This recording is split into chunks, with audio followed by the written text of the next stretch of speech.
Soon, Richard Wilkins arrived with several well-dressed individuals who definitely weren't there for fishing. They were carrying portfolios and gesturing toward different areas of the shoreline. "Those must be the investors," Emma said. "He's showing them the proposed development site."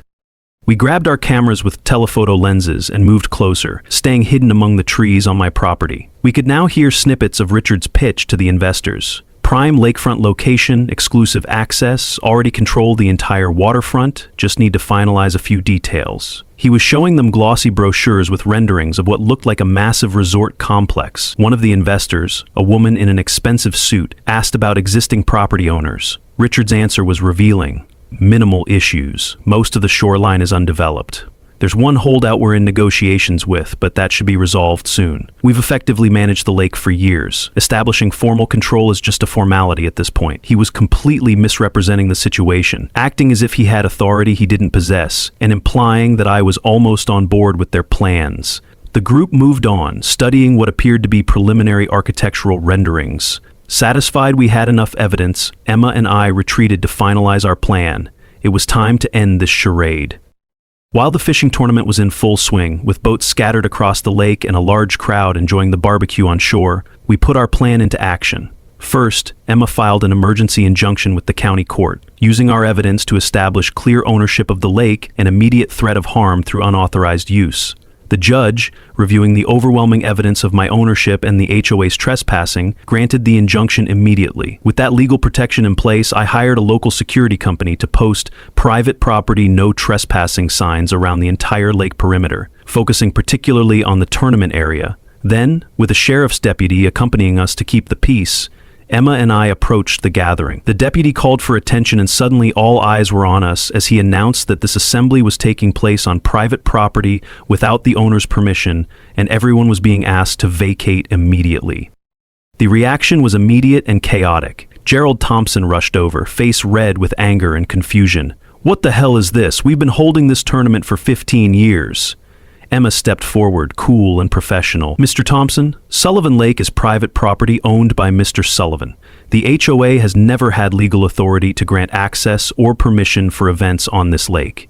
We have an injunction from Judge Harmon confirming this fact and ordering all unauthorized persons to vacate the premises immediately." She held up the court document, which seemed to carry more weight than our verbal assertions. Richard Wilkins pushed through the crowd, his investors watching with concern from the sidelines. "This is ridiculous. The lake has been under HOA management for decades," he was practically shouting, his carefully cultivated composure completely gone. Emma handed him a copy of the injunction and my property deed. "That is demonstrably false, Mr. Wilkins. The county records clearly show the Sullivan family has maintained continuous ownership since 1953. Your HOA has been trespassing all these years. Furthermore, we have evidence that you've been misrepresenting your authority to potential investors, which could constitute fraud."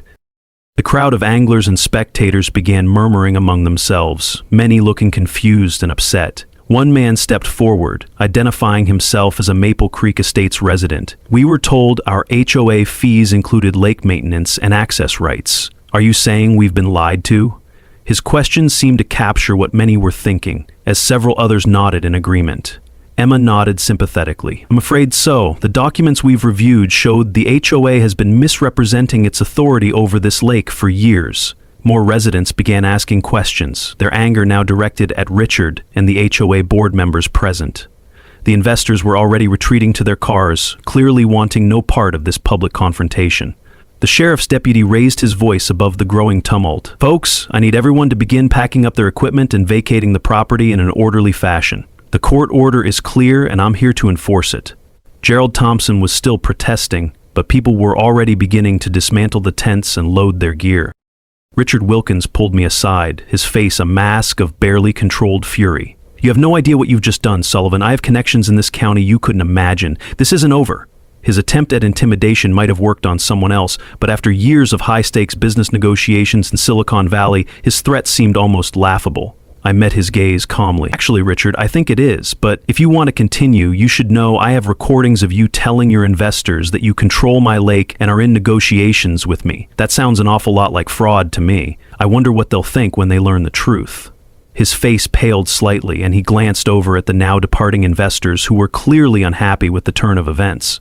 "This was just a misunderstanding," he said, his voice losing some of its confidence. "We can work something out." I shook my head. "The time for working things out was before you stole my boat and tried to steal my lake. Now, I'll need to ask you to leave my property." As the crowd dispersed and the last boats were loaded onto trailers, Sarah Lynn arrived with a photographer. She had been tipped off about the confrontation and was eager for comments.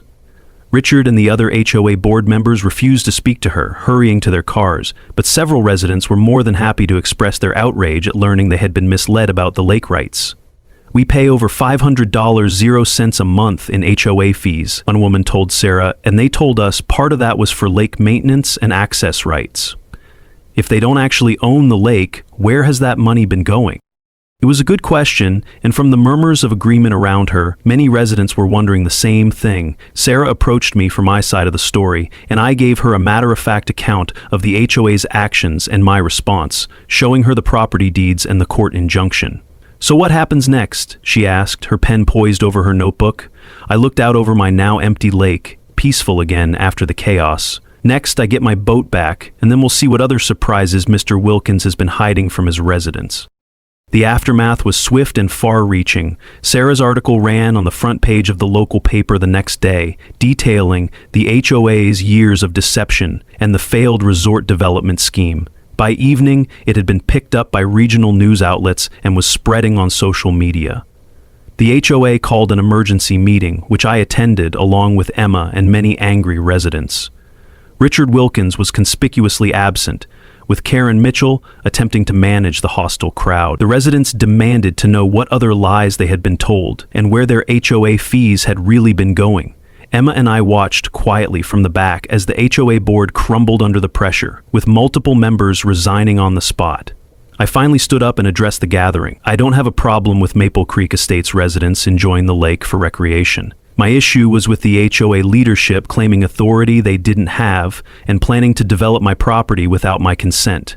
Perhaps we can work out a new arrangement that respects property rights while allowing responsible community access."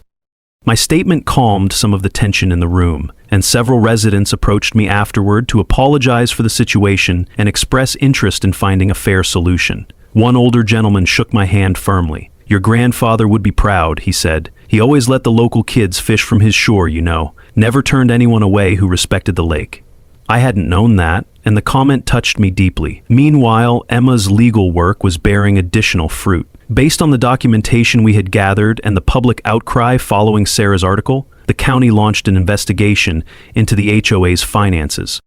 They were particularly interested in where the money collected for lake maintenance had actually gone over the years. Additionally, Richard Wilkins' development partners filed a lawsuit against him for misrepresentation after learning he had been negotiating to sell them access to property he didn't own.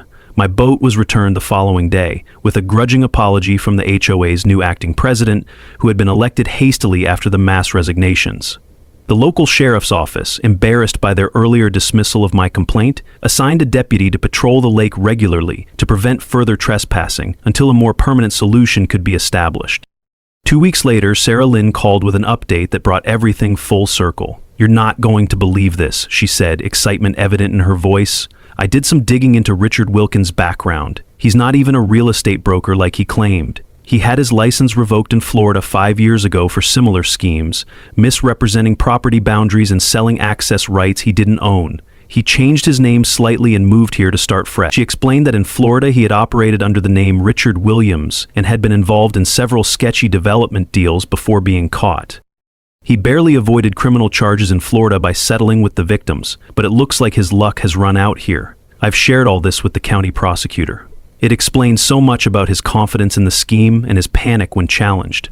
The county prosecutor was now reviewing the evidence for possible criminal charges of fraud and misappropriation of HOA funds. Richard Wilkins had disappeared, reportedly leaving town in the middle of the night as the walls closed in around him. Karen Mitchell, when confronted with this information, claimed she had no idea about his background, but emails recovered during the investigation suggested otherwise. Over the next few months, I worked with the remaining HOA board members and residents to establish a new relationship with the community. The new board was led by the older gentleman who had mentioned my grandfather, a retired judge named Michael Davis, who had moved to Maple Creek Estates for a peaceful retirement, only to find himself thrust into a leadership role. He was honest and straightforward, qualities sorely lacking in the previous administration. Together, we created the Sullivan Lake Conservation Trust, a non-profit organization that would manage controlled public access to parts of the lake while preserving the natural environment my grandfather had fought to protect. Residents could purchase reasonable annual access permits, with the funds going toward lake maintenance and conservation efforts. "This is how it should have been done from the beginning," Judge Davis said during one of our planning meetings. "Honest, transparent, and respectful of property rights." I even allowed a reformed version of the fishing club to continue their tournaments, now with proper permissions and environmental guidelines. Gone were the exclusive membership requirements and exorbitant fees. The new Sullivan Lake Anglers was open to anyone who respected the lake and followed the conservation rules we established. Gerald Thompson, unsurprisingly, wanted nothing to do with the new arrangement and moved away shortly after the scandal broke. The eastern shore, where Richard had planned his resort development, was instead dedicated as a small public park with a modest fishing pier and picnic area open to all community members. On the day we opened the park, I placed a plaque honoring my grandfather, with his favorite saying, "Water is life, not a commodity to be bought and sold." As for my boat, I finally got around to repainting it and making some repairs, but I kept it deliberately rustic as a reminder of where this all began. On quiet mornings, I still take it out to the middle of the lake with a fishing rod and a cup of coffee, just as my grandfather did. Sometimes Ray Delgado joins me, sharing stories about the old days and how my grandfather would have handled the HOA situation, usually involving more colorful language and less legal finesse than my approach. Emma stopped by regularly, proud of what we accomplished together and keeping an eye out for any new threats to the lake's tranquility. She helped establish the legal framework for the Conservation Trust, ensuring it would protect the lake long after I'm gone.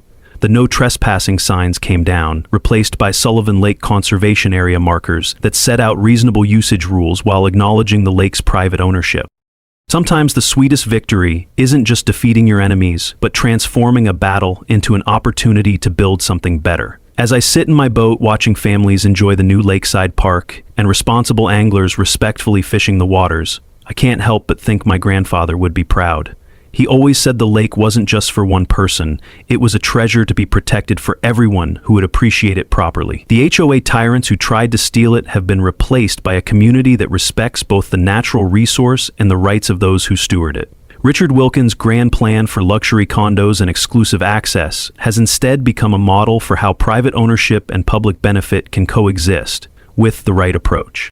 Last week, I found an old photograph of my grandfather standing on the dock with his fishing boat, the same boat that started this whole ordeal. He's smiling broadly, holding up a large bass with the lake stretching out behind him. I had it framed and hung it in the cabin's living room. Every time I look at it, I'm reminded of his wisdom and determination, qualities I hope I've inherited, at least in part. And every time I take my non-compliant boat out onto my very own lake, I can't help but smile at how it all turned out. Sometimes standing your ground isn't just about protecting what's yours. It's about showing others a